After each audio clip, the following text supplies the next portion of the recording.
नमस्कार।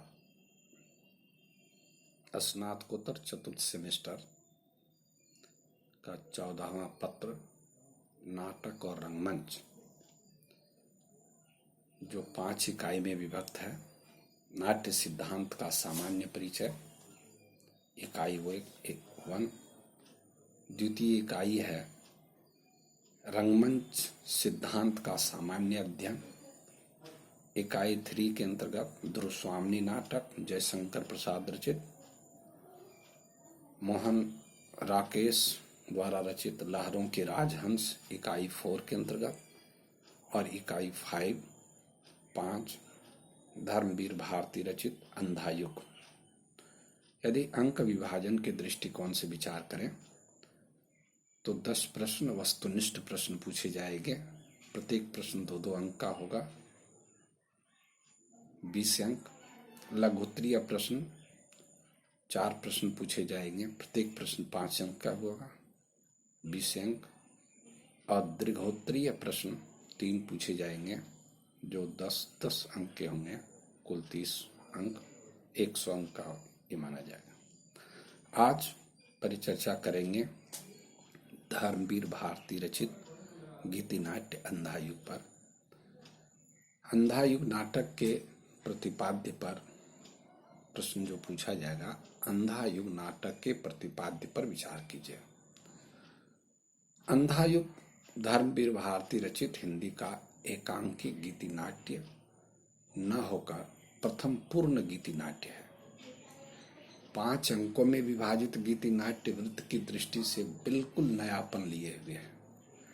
नाटककार ने प्रारंभ से चली आ रही आतुकांत छंदों के प्रयोग के स्थान पर मुक्त वृत्त का व्यवहार किया है। परिणाम स्वरूप यह रंगमंचोपयुक्त तथा भावाभिव्यंजना में अपेक्षाकृत अधिक समर्थ हो सका है।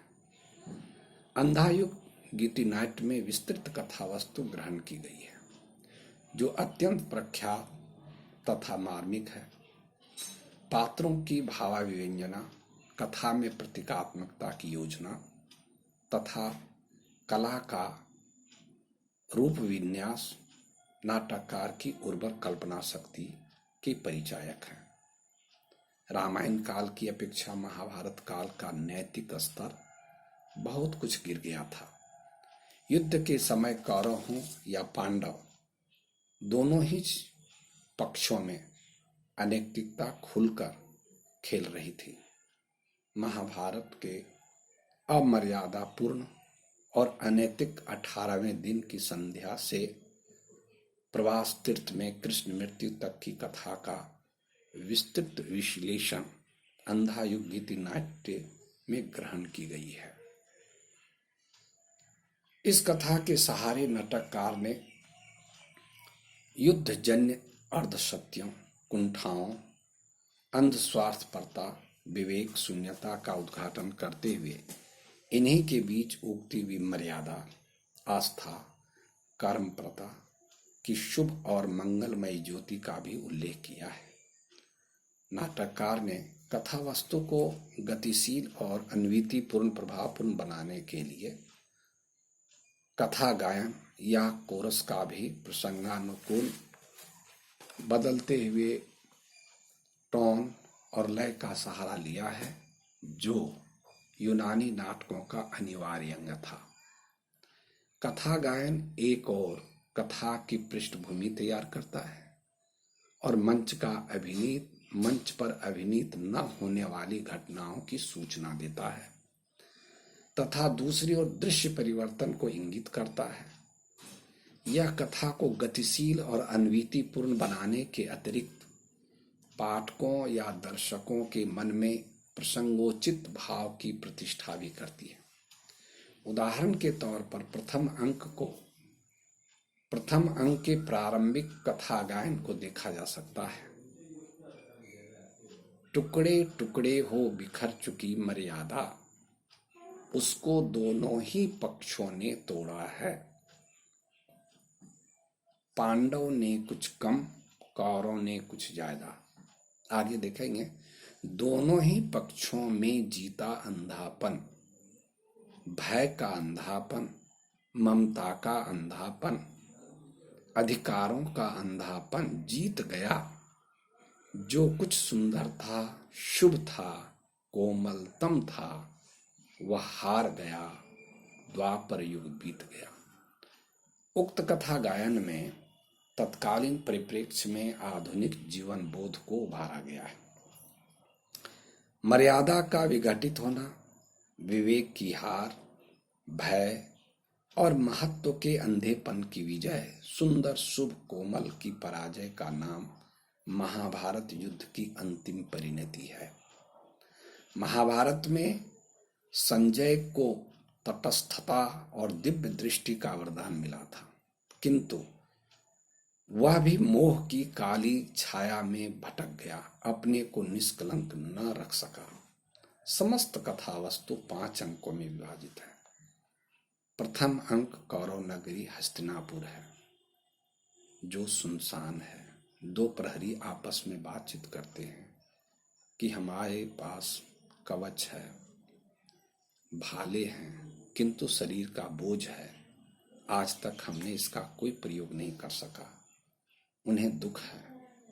द्वितीय अंक पशु का उदय है, जहां हर कोई एक दूसरे के जान प्राण का प्यासा बना हुआ है। तृतीय अंक अश्वत्थामा का अर्ध सत्य है। अश्वत्थामा अपने पिता की हत्या का बदला लेने के लिए संघर्षरत है, कुकृत्य कार्य करने के लिए विवश है। चतुर्थ अंक के पूर्व पंख, पहिए और पट्टियां और फिर गंधारी का साप। पंचम अंक बीजोपरांत एक क्रमिक आत्महत्या है, जहां गांधारी के श्राप के कारण यदुवंशी आपस में लड़कर कट मर रहे हैं। और अंतिम प्रभु श्री कृष्ण की मृत्यु का समस्त कथा का विन्यास किया गया है। नाटककार ने निर्देश दिया है कि अंधा युग नाटक गीति नाट्य काव्य रंगमंच के दृष्टि में रहकर लिखा गया था। इसका रेडियो रूपांतर भी हुआ है। इसकी अभिनयात्मक सफलता बहुत कुछ ध्वनि पर निर्भर करती है। इसमें नाटक की श्रृंखला जुड़ती है, पात्रों का चरित्र भी निखरता है। दूसरी ओर भाव संप्रेषण का सूत्र भाषा के हाथ में रहता है, इसीलिए भाषा का अत्यधिक महत्व है। चरित्र चित्रण के दृष्टिकोण से यदि अंधा युग पर हम विचार करें तो हम पाते हैं कि अंधा युग गीति नाट्य के जो प्रमुख पात्र हैं, धृतराष्ट्र, अश्वत्थामा, गांधारी, युत्सु, संजय।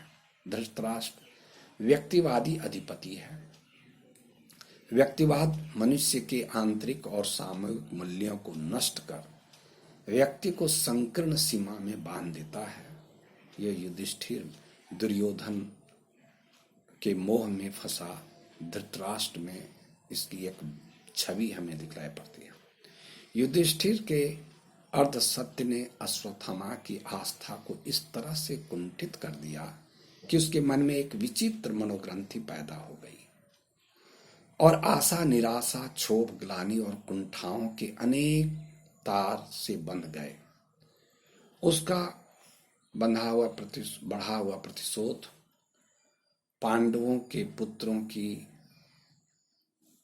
उत्तरा के गर्भ में है, उसकी हत्या के लिए ब्रह्मास्त्र तक छोड़ देता है। इसी ओर गंधारी की दूसरी ओर यदि हम विचार करें तो गंधारी की प्रवृत्ति अश्वत्थामा से मिलती जुलती है। गांधारी संजय से कहती है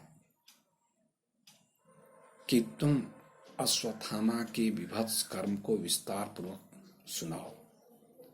आज भी संजय बुद्धिजीवी का प्रतीक है। वह शब्दों का शिल्पी, तटस्थ और यथार्थ का प्रवक्ता है। नाटक का सबसे करुण प्रसंग कौरव पुत्र युत्सु का है। उन्होंने न्याय और धर्म का पक्ष लेकर पांडवों का साथ दिया। किंतु पांडव पुत्र भीम बार बार उसे अपमानित करता है।